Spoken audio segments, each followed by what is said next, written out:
স্বাগতম সবাইকে আজকের ভিডিও টিউটোরিয়ালে। আজকের এই ভিডিওতে আমরা জানার চেষ্টা করব বা যে বিষয়টি শিখব সেটি হচ্ছে অভ্র থেকে কিভাবে বিজয়ে কনভার্ট করতে হয়। আমরা অভ্র কিবোর্ডের সম্পর্কে অনেকে জানি, যেটা আমরা বাংলা ভাষায় লেখার জন্য আমাদের দুইটা কিবোর্ড সবচেয়ে বেশি জনপ্রিয় আমরা জানি। সেটি হচ্ছে একটি হচ্ছে অভ্র কিবোর্ড আর একটি হচ্ছে বিজয় কিবোর্ড।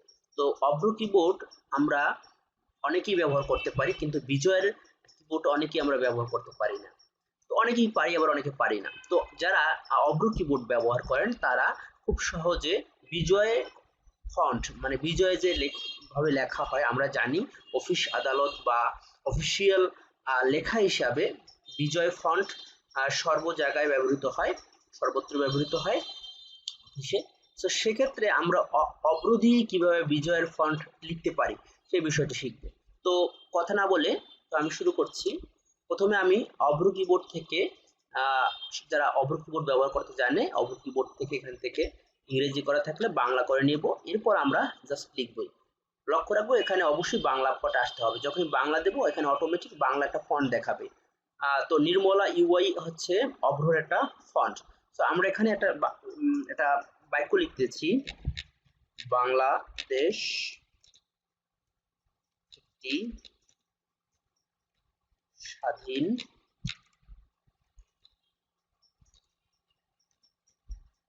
দেশ, আমরা সবাই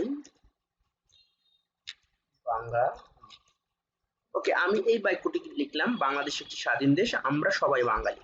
তো এই যে বাক্যটি, এই বাক্যটি সবাই দেখুন, লক্ষ্য রাখুন, আমি যে লিখলাম এটা পুরোটা আমরা যারা অভ্র কিবোর্ড ব্যবহার করি যে প্রক্রিয়ায় আমরা লিখতে পারি সেই প্রক্রিয়াটাই আমি লিখেছি। অর্থাৎ ইংরেজি যে কিবোর্ড এর বাটনগুলো রয়েছে সেগুলো ব্যবহার করে। তো দেখুন এখানে অভ্র লেখার সময় এখানে যে বিষয়টি লক্ষ্য রাখবো যে এখানে একটা ফন্ট দেখা যাচ্ছে নির্মলা ইউআই।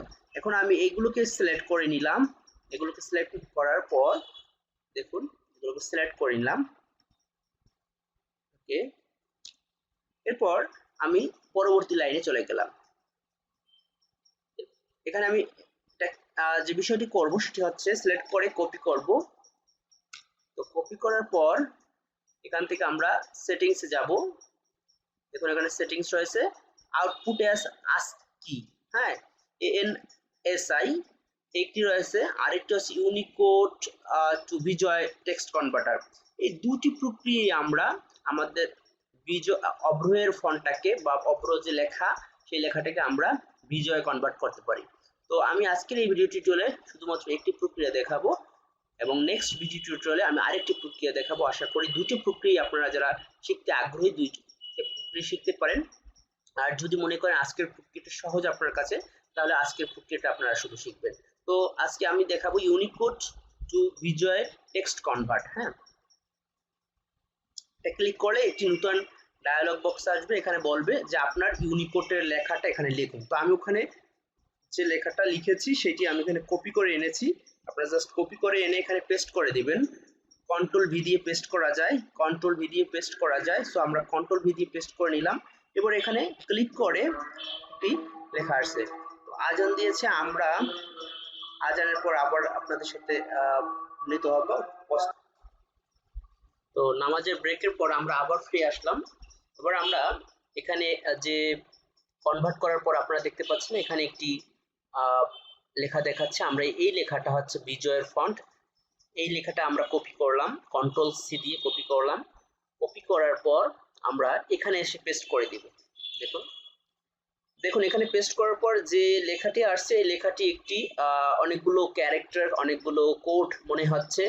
আসলে আমরা যারা বিজয় সম্পর্কে জানি তারা জানি যে বিজয়ের যে ফন্টটা রয়েছে সুতনি এমজি, সেটি আসলে এভাবে দেখায়। আমরা যতক্ষণ না পর্যন্ত এই সুতনি এমজি কোডটা মানে ফন্টটা আমরা চিহ্নিত করে না দিচ্ছি ততক্ষণে আমরা দেখতে পারবো না যে ফন্টটা কি রকমের। সো আমরা এই সিলেক্ট করা অবস্থায় আমরা কি করব, এখান থেকে ফন্ট অপশনে যাব।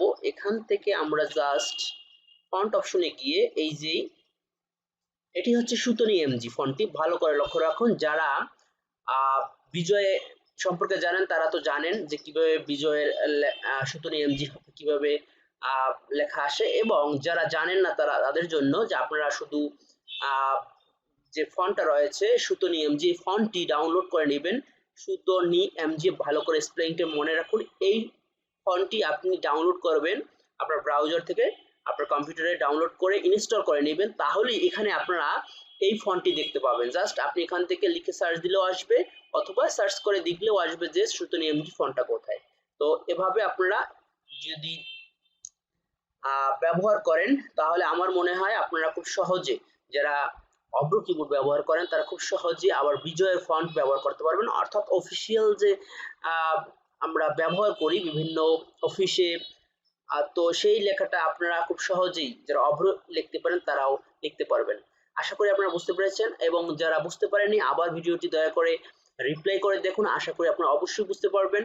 আরেকটি বিষয়, নেক্সট ভিডিও টিউটোরিয়ালে আমরা আরেকটি প্রক্রিয়া আমরা দেখব যে কিভাবে অভ্র থেকে বিজয়ে কনভার্ট করা হয়। দুটি প্রক্রিয়া আমরা দেখাবো। তো এই পর্যন্ত ভালো থাকুন সবাই। ধন্যবাদ সবাইকে। যারা নতুন আমার চ্যানেলে তারা অবশ্যই সাবস্ক্রাইব করুন। ভালো থাকবেন সকলে।